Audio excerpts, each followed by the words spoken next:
Kita akan coba membahas terkait dengan tahapan daripada studi kelayakan atau feasibility study dalam bagaimana kita merencanakan membangun sebuah hotel.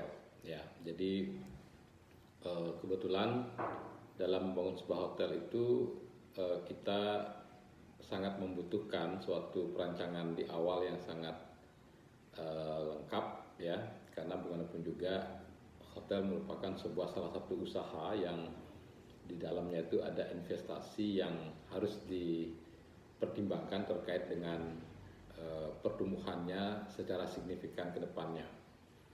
Kita melihat bahwa ide dari suatu rencana bisnis itu lahir dari inspirasi yang mungkin ya lahir dari dalam diri sendiri, dari pengamatan dan juga melihat peluang yang ada.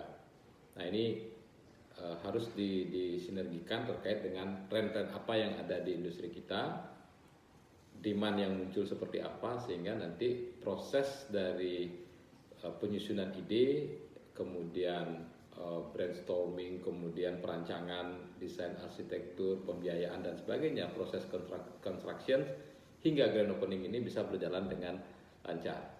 Ya, jadi istilahnya adalah inspirations to open the doors. Jadi bagaimana ide itu bisa menuju proses grand opening itu bisa berjalan dengan baik.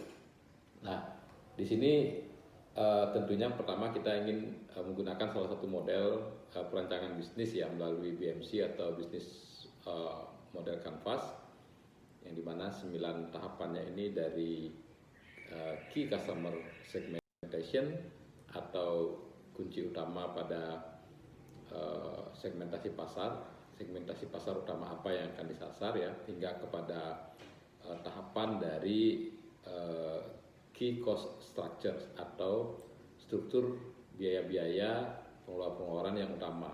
Nah, ini semua disusun, diberikan identifikasi dan juga analisanya di sana, dan tentunya di sana akan melahirkan sebuah beberapa poin, termasuk juga ada revenue streamnya seperti apa, kemudian partnershipnya seperti apa dan seterusnya. Nah, sehingga dalam FS ini atau feasibility study atau studi kelayakan ini kita perlu menguatkan dulu pemahaman kita bahwa ini adalah proses yang sangat penting ya, ketika kita akan mereview atau mempelajari suatu kajian untuk benar-benar menjadi sebuah bisnis yang prospek ya. Jadi dari FS akan bisa melahirkan ukuran ataupun project skill-nya dan bagaimana keberlanjutannya ke depannya ya. Kemudian juga ada memunculkan tingkat kepercayaan ya, khususnya jika misalnya kita mengharapkan bisnis itu akan berkolaborasi atau bisa bekerja sama dengan pola kemitraan dengan pihak investor lainnya. Jadi fundraising seperti itu ya. Kemudian kita juga di sana bisa mengidentifikasi masalah ya, untuk manajemen risiko, sehingga kita bisa menghindari ya. Set stepping risk ini penting sekali di awal, karena tidak mungkin tidak ada risiko, pasti ada risiko. Nah, ini harus kita identifikasi dan kita upayakan nanti bisa terhindar dari risiko-risiko yang tidak kita duga dan juga kita tidak inginkan.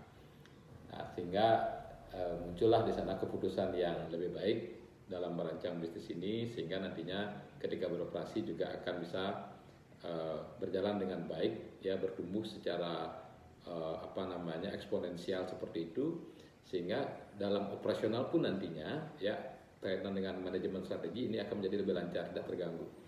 Ya, demikian juga selain BMC itu kita juga menggunakan metode 5W1H atau mengidentifikasi apa yang kita akan membuat, kemudian di mana kita mau membuat, kemudian mengapa kita membuat konsep yang demikian, kemudian siapa-siapa yang terlibat di dalamnya, kapan akan dimulai proyek itu dan kapan akan dioptimalkan untuk mengoperasikan dan seterusnya.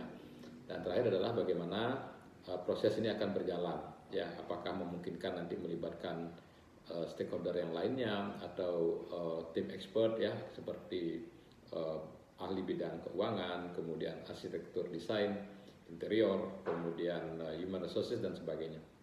Baik, kita ambil konsep FS yang common apply in our industry. Itu ada 6 aspek ya.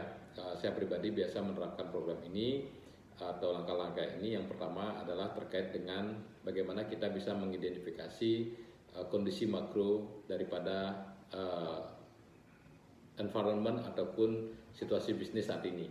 Jadi di sana kita melihat pertumbuhannya seperti apa, kemudian tren di industri seperti apa. Nah, ini diidentifikasi karena tidak semua situasi itu tepat untuk suatu produk tertentu, atau tidak semua situasi itu tepat untuk desain tertentu. Ya, jadi perlu kita evaluasi. Kemudian yang kedua, aspeknya itu adalah perlu meninjau fisiknya secara geografis, kontur lahan seperti apa, surroundingnya seperti apa, kemudian akses yang tersedia seperti apa, dan dari sana kita bisa mengidentifikasi potensinya itu untuk apa. Misalnya untuk hotel, apakah dia cocok untuk wellness dengan surrounding yang exotic and natural seperti itu, atau dia cocok untuk mass business travel. Ya, mungkin dia letaknya di daerah perkotaan, kemudian aksesibilitasnya juga sangat dekat dengan bandara dan seterusnya. Kemudian aspek ketiga itu adalah terkait dengan market. Jadi potensial market yang ada sekarang di daerah itu seperti apa? Bagaimana flow bisnisnya? Bagaimana situasi destination management di sana? Ya, bagaimana demand yang muncul secara signifikan mungkin 5-10 tahun terakhir. Nah, dari yang pertama kita mengetahui kondisi makro, kemudian kita sudah melihat fisik seperti apa situasinya, dan marketnya sudah teridentifikasi, barulah kita mulai menyiapkan jenis produk yang dibuat mau seperti apa.